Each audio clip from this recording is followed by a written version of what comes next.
Today's video should be called "This is how the sausage is made." The plan for today is to relocate the winch control pack from the winch body to an under hood location on an accessory battery tray. Now I'm going to show all the process, what was done, what didn't work, which was a lot of the process, as opposed to a video that is 2 minutes that looks as though everything worked perfectly. I always benefit from understanding the process and what others were thinking, and perhaps thought someone might benefit from that as well. I hope you'll enjoy. Here goes. That's what's going on there. If you'll recall from the previous video, I had these pieces of flat bar bent. I drilled a couple of holes in them to be able to mount to the bottom of this relocation mount, like so. And I will drill 2 holes in the bottom here, and then I'll mount this entire assembly to the accessory battery tray. So that's what's going on now. Let's get into it. There are 4 Torx screws in the top.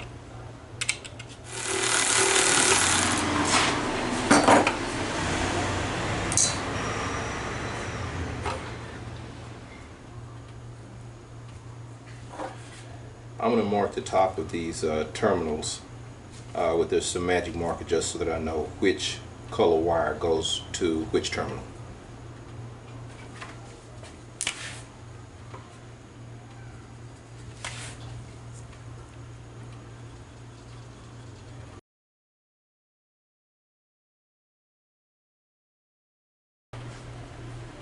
$13mm.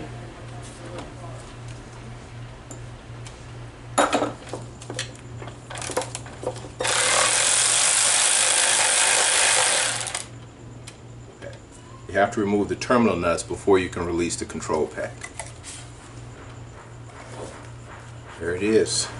Now let's see if this will fit as is on the accessory battery tray by simply drilling holes in the accessory battery tray here and running the bolts down.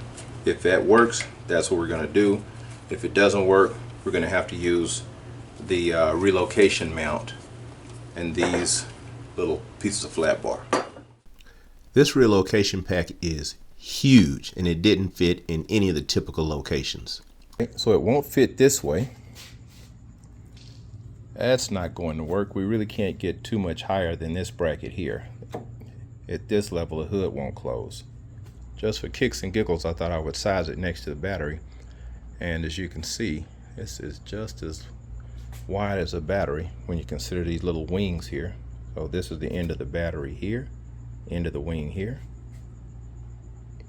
end of the battery here, and this wing ends here. So it's actually wider than a battery.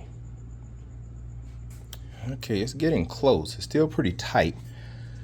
I have a little bit more room this way before I hit this bracket here. Right here. I have a little more room before I hit the bracket, so if I can get this moved forward just a little, it may free up enough room to get this seated.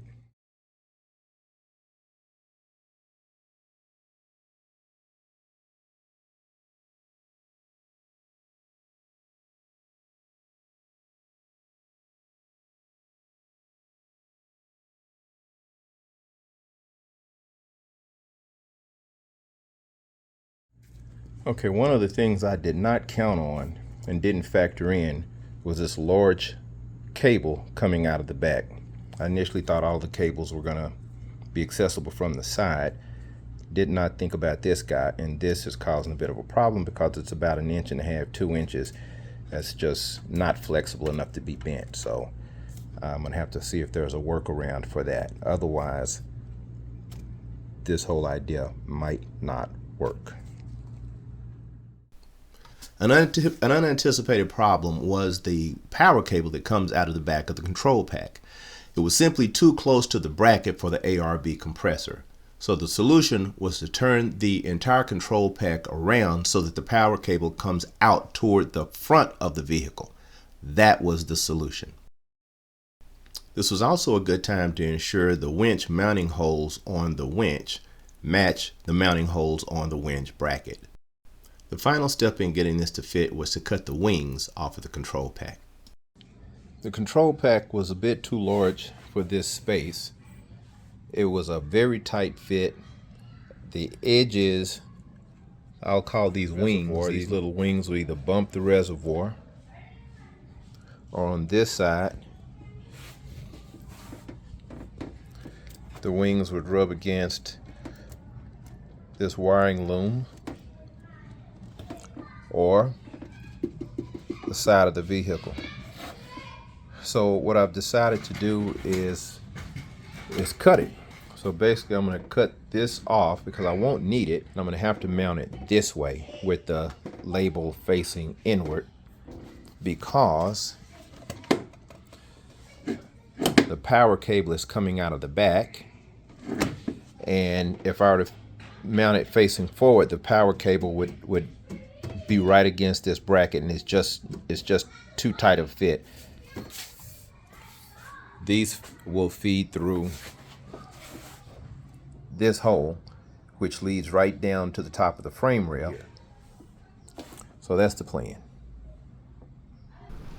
I used a Milwaukee die grinder to cut the wings off of the end of the control pack, and I also used a towel to keep metal fragments from getting inside of the control pack, coming in contact with the metal contacts.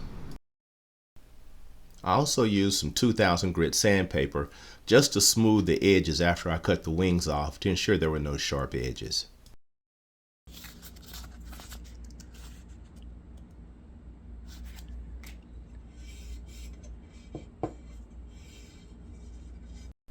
Since the power cables from the control pack were pretty tight, I used an old school trick using zip ties to keep the power cables separated. That's close. That's close, but it does fit. That is very close, but from here, there's enough room between this connection point and the inner fender to get this cable in. So that works just barely. You can see the on-off wireless button. The cable fits, but just barely. That's workable. The cables are right in front of the radiator, but they don't come in contact with any sharp edges. I cut the edge off to give me a little more room. So that's about a ½ inch. So that's nice and smooth. No snags, nothing to catch the wire. Took a die grinder and just rounded it.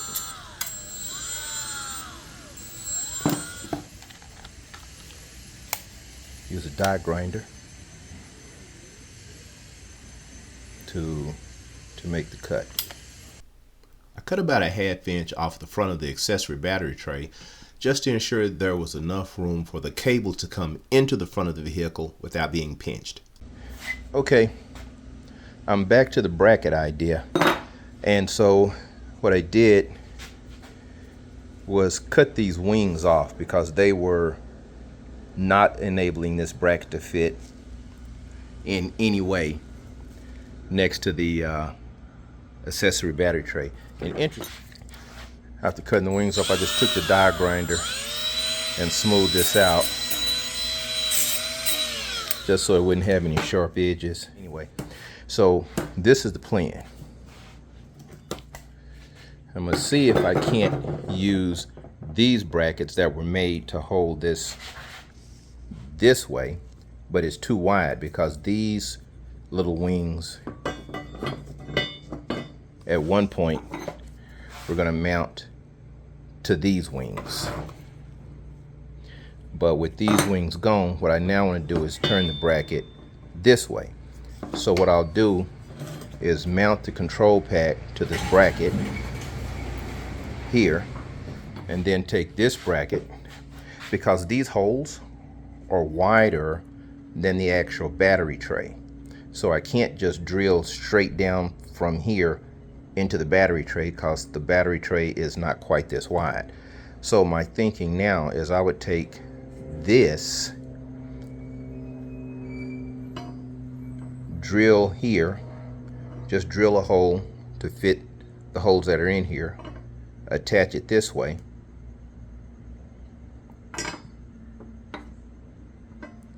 right, and drill a couple of holes, one here and one here, and mount this apparatus to the battery tray, and then mount this to the bottom of the control pack. That, I believe, is going to be the solution. Okay, I simply velcroed these on just to get an idea, make sure this is going to work the way I'm thinking. Okay, apparatus now fits without the wings, without these guys. That was a problem. So now I just need to drill a couple holes here and here on this side.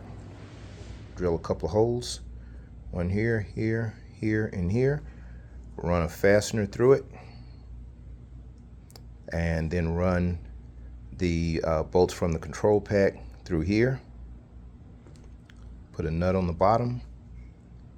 This whole thing will be secure. This whole thing then goes into the vehicle, and that would work. Then I'm ready to wire it. So I'm going to go ahead and mock this up, put the control pack on top, and see if it will fit. Okay, this is sitting on the bracket, and it seems to be about the right height. Mock this up, zip tied it down, drilled the hole through the bracket here. And as soon as it made contact with the mount, I stopped drilling. I just wanted to mark where the hole needed to be, and then I marked each edge, B, D, C, and A. So when I remove these, I can drill the hole in this bracket, and then I'll know where to put these. Don't want any metal fragments floating around near these terminals.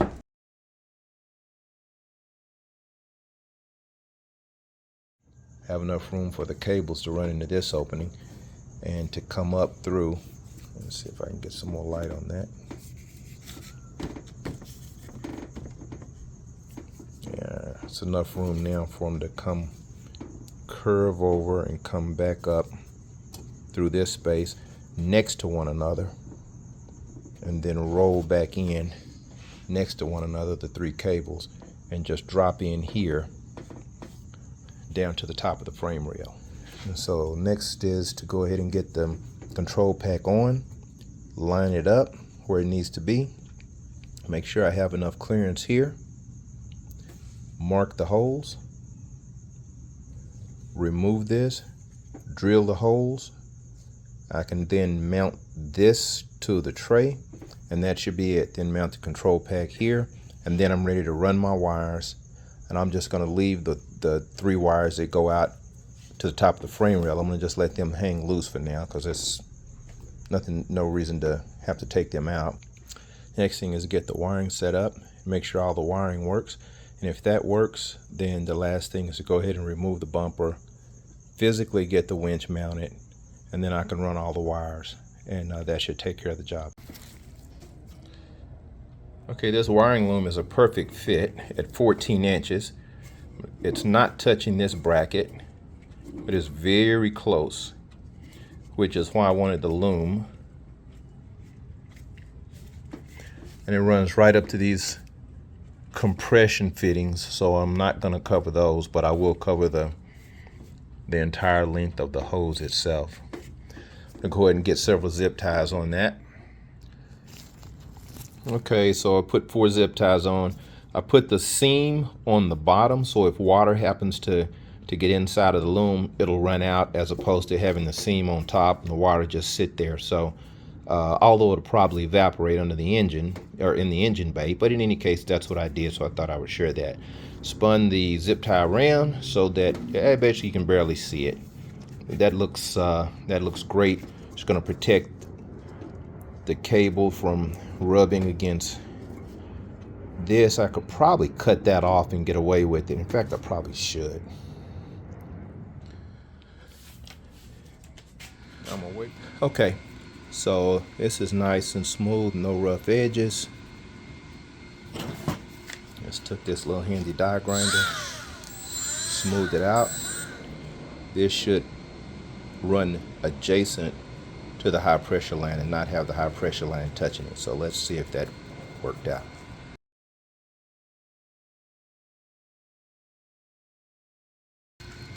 Okay, that's going to be perfect. And now we can see that the high pressure line runs next to this bracket and it does not come in contact with the bracket at all. Okay, this is what the parts look like when they're fully assembled. It is very important, however, that they be installed in the proper sequence. Otherwise, you wind up taking something loose that you've done before. So the first thing is a flat bar connects to the relocation mount. The relocation mount and flat bar then gets connected to the battery tray. The battery tray then gets connected to the vehicle. And the last thing you'll want to do is put the control pack on top of the relocation mount that has already been installed inside the vehicle. And the only thing remaining now is to install the winch by removing the bumper, the grill guard, and installing the behind the bumper winch mount and the winch. The wires barely touched this guy, but this was as good as it gets. I ultimately wound up extending these holes a little bit by just drilling them out a little bit further this way. So it got me a little bit more room here on the reservoir. These wires run around, they loop up, and they come back through this hole right behind the headlights. It drops down straight in front of the vehicle, just on top of the frame rail, and you can see the wires here. So everything is here, and I just zip tied it together, so when I put the winch in, all I have to do is just connect the wires. Everything is in wire loom, just in case it rubs something. I want to be sure I don't get a short. I put some flex tape here on this metal, just as I would a grommet, just to ensure that there's no sharp edges even coming in contact with the wire loom. So I wanted to be extra careful there. Existing loom, this guy, that was connected to this panel by these tabs.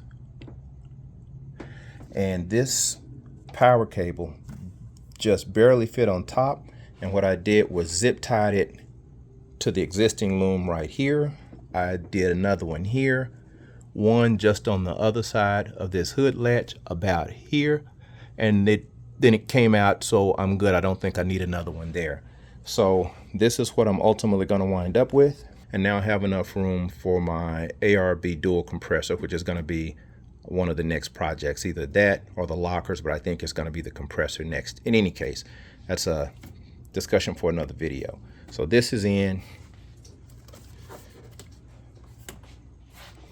The loom has been run, secured with zip ties, and this right here is where I'm going to put the worn solenoid. It's going to sit right on the front of the battery box here. There's enough space for it to be a perfect fit. And then I'll connect this power to the worn solenoid, and then I'll run a cable around, go into the back of the battery box, and connect to the positive terminal. So that's what we have. That's where we are with wiring. So the final thing is to remove all of this, install the behind bumper winch mount, lock it down, and see if everything works. I hope you will like, follow me, and subscribe as I fix, repair, and upgrade my backyard find. I'll see you in the next video.